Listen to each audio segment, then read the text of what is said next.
దానియేలు దేవుని ఎడల భయభక్తులు కలిగిన వాడు. చెడుతనమును విసర్జించాను. గట్టిగా స్తోత్రం చెల్లించండి. చెడుతనం ఆయన దగ్గర లేదండి. ఈ రోజుల్లో ప్రతి ఒక్కరి దగ్గర కూడా చెడుతనమే. న్యాయాలు ఉండలేదు, ధర్మం ఉండలేదు, వాళ్ళు మంచి నడవడం ఉండలేదు, వారి ఇష్టమండి.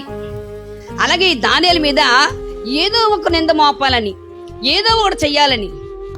సమాజంలో మంచోళ్ళకి చోటు ఉండదు కదా, ఏదో ఒకటి చెయ్యాలి, ఏదో బురద చల్లాలని చెప్పి అలా చూస్తూ ఉన్నారటండి. ఏమన్నా దొరికిందండి? ఎంత ఒక కనీసం దగ్గర లేదంటే 2-3 ఒక వారాలు వెళ్ళుకుంటారండి. అస్సలు దానియేలు నమ్మకస్తుడు. తన ప్రార్థన ఏదో నింద వెయ్యాలి అనుకున్నారు, కానీ ఆయనలో ఏ నింద కూడా కనిపించలేదు. దేవుని స్తోత్రం అండి. ఎంత గొప్ప ఆ దైవజనుడండి దానియేలు.